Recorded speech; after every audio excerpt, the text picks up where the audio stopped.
Yo, good day! Panibagong budol na naman tayo. So ito yung Aerox B3. So ang ginawa namin dito is yung box bracket niya. Box bracket tsaka yung top sports crash guard niya. Alam nyo ba na ang kagandahan dito sa bagong Aerox na to? Aerox B3. Maganda ginawa ng Yamaha dito. Nilagyan na nila ng lagayan ng bracket dito sa ilalim. Kasi yung version 1 tsaka version 2, walang lagayan ng bracket. So dito sila kumukuha. Tsaka dito, which is minsan nasisira dito. Nasisira dito yung nilalagay nila na bracket dito sa ilalim. Nasisira minsan yung fairing. So ngayon ang ginawa ng Yamaha, maganda nilagyan nila ng dalawa dito. Isa dito.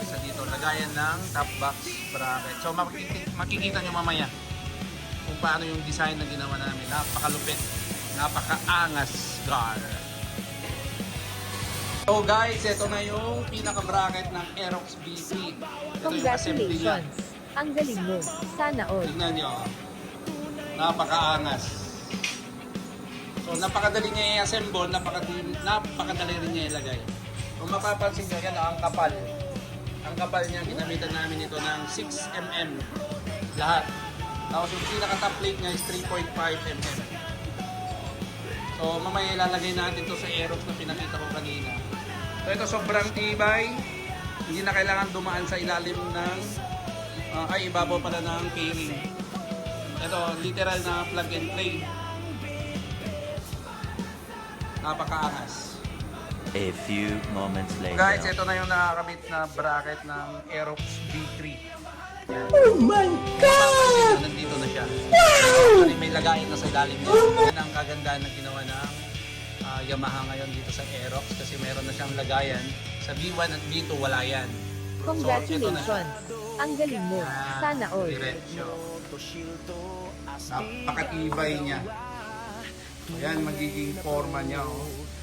Napakaangas, gar. So yan.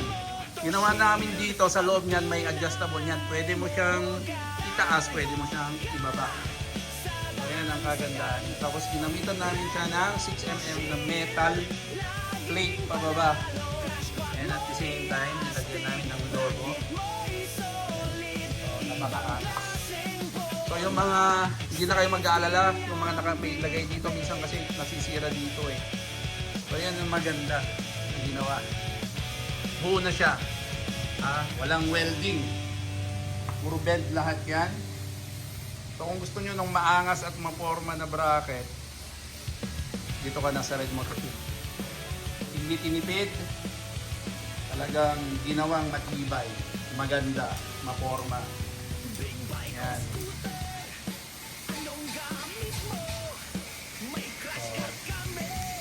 Available na ito dito sa Red Motor Shield. Then dito try natin ngayon kung gaano siya kalakas.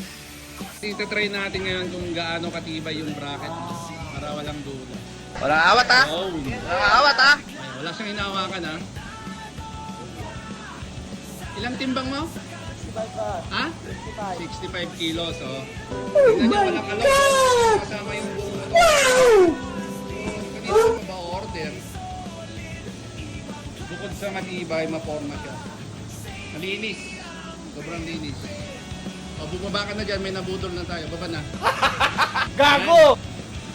So, yan po yung kung gaano katibay yung bracket niya.